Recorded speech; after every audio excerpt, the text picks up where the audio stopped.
Chapter 2, Respect your elders. Today we will do the next two exercises. First we will do fill in the blanks. What you have to do in this, you have to read the sentence very carefully and then fill the blanks. Her mother dashed to educate her. Her mother. Whose mother? नेहा's mother. जो नेहा की mother थी, dash to educate her. उसको educate करने के लिए, उसको education दिलाने के लिए क्या कर रही थी? Toiled. What is mean by toiled? Toiled means to work very hard. Okay? So what we have to fill over there? We have to fill toiled. Now come to next one sentence. Neha felt dash at seeing her mother in a simple dress.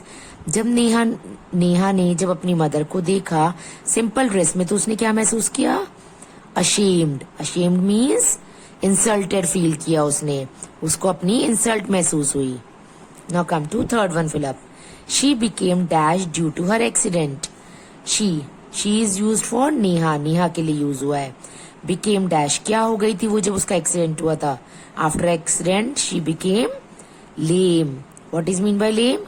Lame means when the person did not walk properly. जब वो अच्छे से walk नहीं कर पाता या वो चल नहीं पाता. That is called lame. Now come to fourth one point. Neha's mother returned home with dash in her eyes. Neha's mother, जब नेहा की मदर return home, जब घर वापस आई with dash in her eyes, उसकी eyes में क्या थे? Tears, मतलब आंसू थे. क्यों? क्योंकि नेहा ने अपनी मदर की इंसल्ट की थी. Okay, right? Now come to next exercise, true and false. Now first we will read the first sentence. The name of the girl is Sona.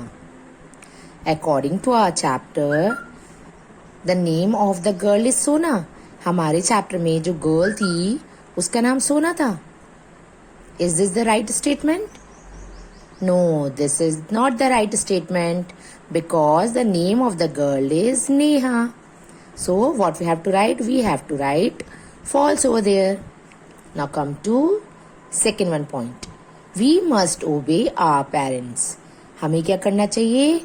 हमें अपने पेरेंट्स को ओबे करना चाहिए यानी उनकी आज्ञा माननी चाहिए. Is this the right statement? Yes, this is the right statement. So we have to write true over there because we should always respect our parents. We should always follow their instructions. Now come to third one point. Neha respects her mother. Neha जो थी वो her mother अपनी mother की respect करती थी. अपनी mother की वो रिस्पेक्ट करती थी. रिस्पेक्ट मीन्स उनकी इज्जत करती थी. सारी बातें मानती थी नेहा अपनी मदर की. No, this is not the right statement because Neha didn't respect her mother. तो this is the false statement.